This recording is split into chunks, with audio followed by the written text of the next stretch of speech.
नमस्कार, आप देख रहे हैं भारत 24। मैं हूं आपके साथ पूजा यादव। प्रधानमंत्री मोदी के मानगढ़ धाम दौरे की झलकियां।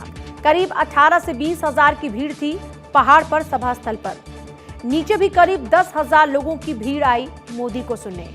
गहलोत, शिवराज और पटेल को भी सुनने का लोगों में दिखा क्रेज। राजस्थान के अलावा गुजरात और मध्य प्रदेश से भी आई अच्छी खासी भीड़। एक बड़ी संख्या को रोक भी दिया गया जब भीड़ हो गई थी पूरी। ऐसे में एलसीडी स्क्रीन का सहारा लेकर सुना पीएम मोदी का भाषण। गुजरात के रास्ते आए आदिवासी लोक कलाकार हुए निराश, क्योंकि उन्हें रोक दिया गया था पहाड़ी से पहले। हालांकि अर्जुन मेघवाल ने बुलवाने की भी कोशिश की, लेकिन लोक कलाकार नहीं पहुंच पाए कार्यक्रम स्थल तक। पीएम मोदी और मुख्यमंत्री गहलोत की मुलाकात मंच के पीछे भी हुई। दोनों नेताओं में अलग से बात। पीएम मोदी से इस मुलाकात के निकाले जा रहे मायने। हालांकि इस मुलाकात को कहा जा सकता है शिष्टाचार मुलाकात भी, लेकिन सियासी गलियारों में मुलाकात की चर्चा गपशप।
जीएसटी राजस्व को लेकर मोदी सरकार की बड़ी सफलता। अक्टूबर 2022 में 1,51,718 करोड़ रहा जीएसटी राजस्व। केंद्र और राज्यों का कुल राजस्व सीजीएसटी के लिए 74,665 करोड़ रुपए रहा। केंद्र और राज्यों का कुल राजस्व एसजीएसटी के लिए 77,279 करोड़ रुपए रहा। आईजीएसटी से 37,626 करोड़, सीजीएसटी और 32,883 करोड़ एसजीएसटी का भुगतान। अप्रैल 2022 में इस संग्रह के बाद अब तक का दूसरा सबसे बड़ा संग्रह है। लगातार 8 महीनों तक मासिक जीएसटी राजस्व रहा 1.4 लाख करोड़ से ज्यादा। जीएसटी लागू होने के बाद दूसरी बार रिकॉर्ड 1.5 लाख करोड़ के पार पहुंचा। सितंबर 2022 में 8.3 करोड़ ई-वे बिल का हुआ निर्माण। अगस्त 2022 में उत्पन्न 7.7 करोड़ ई-वे बिलों से काफी ज्यादा।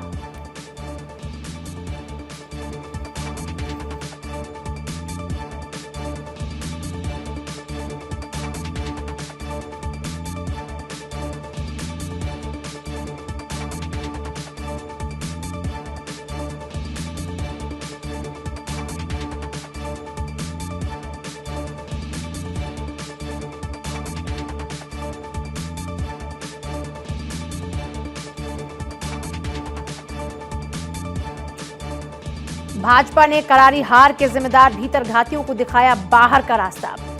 दरअसल खैरागढ़ उपचुनाव में भाजपा की हुई थी करारी शिकस्त। पार्टी ने भीतरघात के आरोपियों की 2 बार जांच कर निष्कासित किया। लुकेश्वरी जंघेल, रावलचंद कोचर समेत आधा दर्जन नेताओं का निष्कासन। देवजी भाई पटेल, नवीन मार्कंडे ने 6 माह तक की प्रकरण की जांच। लंबी पड़ताल के बाद रिपोर्ट के आधार पर हुई भाजपाइयों पर कार्रवाई। बाकायदा इन नेताओं के कांग्रेस से गठजोड़ के जुटाए गए सबूत। खैरागढ़ उपचुनाव की हार से सबक लिया भाजपा ने और पार्टी से निष्कासन कर दिया। अन्य नेताओं को कड़ा संदेश।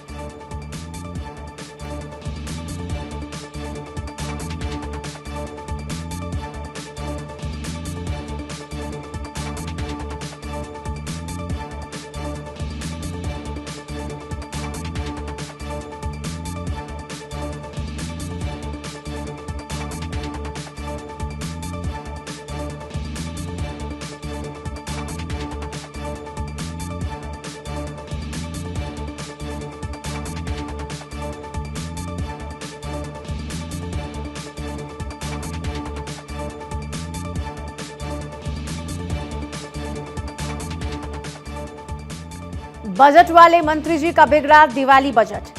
बिना मिठाई त्योहार होता अधूरा और दिवाली पर बनती है मिठाई। लेकिन ऐसी भी क्या मिठाई कि बिगड़ जाए बजट।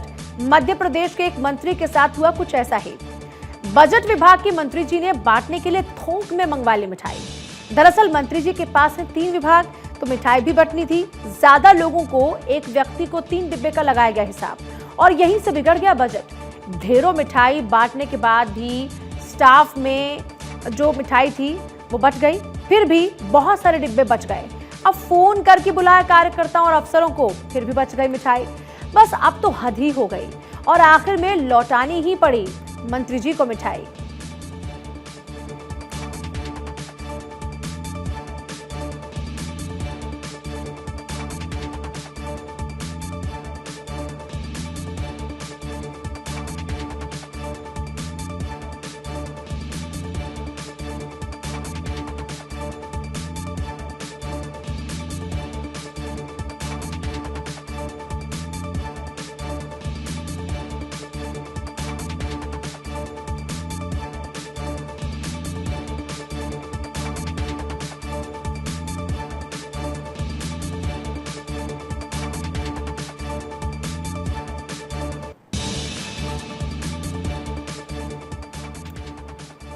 दिग्विजय के चेले के हाथ लगी मायूसी। कांग्रेस राष्ट्रीय अध्यक्ष खड़गे कर चुके संचालन समिति का ऐलान। खड़गे की टीम में एमपी के पूर्व सीएम दिग्विजय सिंह शामिल, जबकि दिग्विजय सिंह के चेले को होना पड़ा मायूस। उन्हें उम्मीद थी कि राहुल के करीबी होने का मिलेगा फायदा, लेकिन नहीं हुआ ऐसा। जबकि नेताजी ने भारत जोड़ो यात्रा में अब तक बढ़ चढ़कर हिस्सा लिया। वैसे तो नेताजी दिग्विजय के कट्टर समर्थक हैं, लेकिन दिल्ली दरबार में भी अच्छी खासी पैठ, बावजूद इसके नहीं मिली तवज्जो। ये वही नेता हैं जो समय समय पर कमलनाथ से लेते रहते हैं पंगा। इस पर कमलनाथ समर्थक एक प्रदेश पदाधिकारी ने टिप्पणी की। बोले, खड़गे और कमलनाथ का है पुराना याराना। खड़गे एमपी के नेताओं पर कमलनाथ से बिना चर्चा के ले कोई निर्णय, ये संभव नहीं। अब नेताजी प्रदेश में ही खुद के लिए कोई भूमिका तलाशने में जुटे।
कांग्रेस में युवा राजनीति का उदय।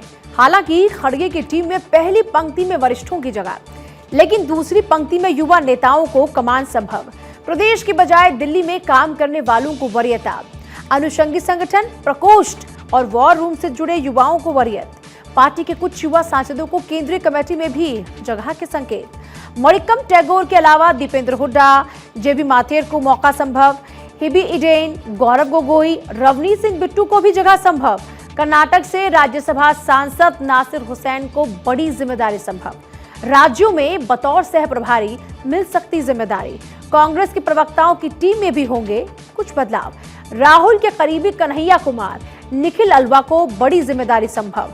श्रीनिवास बीवी, कृष्णा अलावरू को भी बड़ा काम मिलने की चर्चा। खड़गे की टीम में बड़ा ओहदा और बड़ा काम मिलने की चर्चा।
निलंबित आईपीएस जीपी सिंह पर चलेगा केस। जीपी सिंह के खिलाफ केंद्र सरकार ने दी अभियोजन चलाने की स्वीकृति।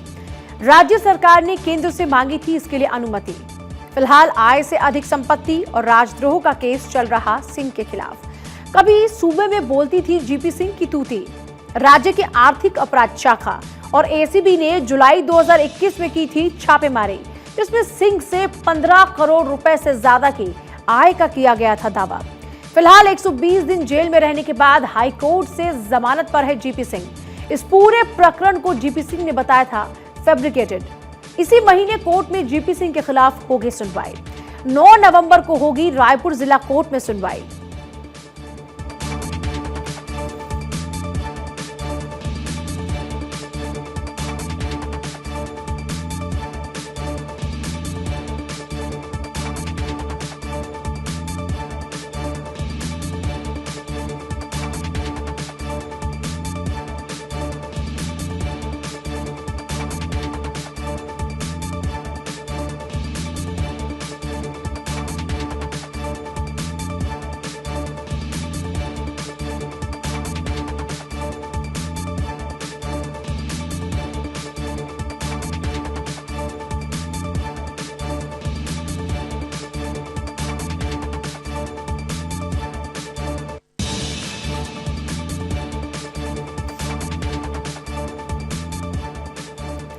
फिर बायोपिक से वैतरणी पार करेंगे जगन मोहन रेड्डी।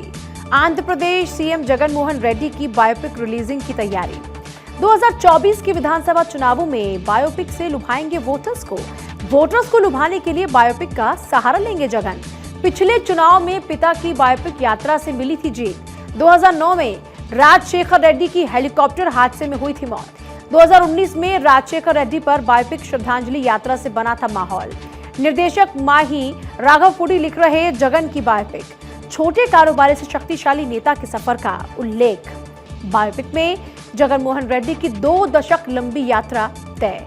बायोपिक में जगन मोहन के अच्छे बुरे दिनों का जिक्र होने के संकेत। ऐसे में बायोपिक में दिखेगी सीबीआई द्वारा गिरफ्तारी और 16 महीने की जेल यात्रा। जगन मोहन की बायोपिक को लेकर आंध्र प्रदेश के राजनीतिज्ञों में कानाफूसी। क्या ये कवायद वोटर्स को लुभाने के लिए काफी होगी?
मोरबी हादसे पर झलकी राहुल गांधी की संवेदना।